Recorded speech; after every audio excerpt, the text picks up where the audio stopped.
Kylian Mbappe. তিনি যখন পিএসজিতে ছিলেন তখন দেখা গিয়েছিল পেনাল্টির জন্য মারামারি করলেন, তাও আবার সেটা নেইমার জুনিয়রের সঙ্গে। নেইমারের সঙ্গে পেনাল্টি নিয়ে বল টানাটানি করলেন কিলিয়ান এমবাপ্পে। লিওনেল মেসির সঙ্গে বল টানাটানি করলেন। আসলে মেসির সঙ্গে বল টানাটানিটা হয় নাই, কিন্তু মেসি মাঠে উপস্থিত থাকার পরও কিলিয়ান এমবাপ্পে পেনাল্টি নিয়েছেন। সরাসরি রানাটানি না হলেও তিনি কিন্তু মাঠের বাইরে কিন্তু ঠিকই রানাটানিটা করেছেন, ম্যানেজমেন্টকে দিয়ে নিজে আসলে সর্বেসর্বা হয়েছেন। মাঠের মধ্যে নাম্বার ওয়ান পেনাল্টি টেকার তিনি হয়েছেন মেসি নেইমার যেখানে বর্তমান।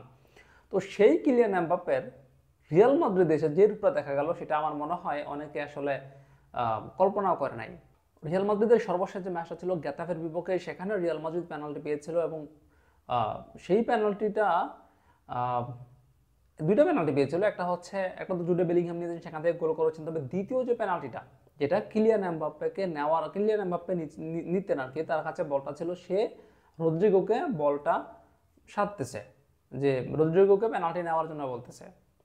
যেই কিলিয়ান এমবাপ্পে নেইমার মেসির মতো ফুটবলার থেকে বল কেড়ে নিয়েছে, তাদেরকে পাশ কাটিয়ে পেনাল্টিতে নাম্বার ওয়ান হতে চেয়েছে, সেই কিলিয়ান এমবাপ্পে রিয়াল মাদ্রিদে আসার পর পেনাল্টি পেয়ে সেটা আবার রদ্রিগোকে দান করার কথা চিন্তা করতেছে। ভাবতে পারছেন দুইটা ক্লাবের মধ্যে সে মানে কোন ধরনের মানসিকতা প্রদর্শন করছে। পিএসজিতে সে কিরকম ছিল আর রিয়াল মাদ্রিদে সে কিরকম হয়েছে, এটা হচ্ছে পরিবেশ পরিস্থিতি আসলে মানুষকে পাল্টে দেয়। তার একটা উদাহরণ হচ্ছে কিলিয়ান এমবাপ্পে। যদিও শেষ পর্যন্ত আসলে পেনাল্টিটা হয় নাই, রেফারির সিদ্ধান্তটাকে ভিআর এর মাধ্যমে ওভারটার্ন করা হয়েছে, এবং পেনাল্টিটা পরবর্তীতে আর হয় নাই। তখন হলে হয়তো দেখা যেত কে নিচ্ছে।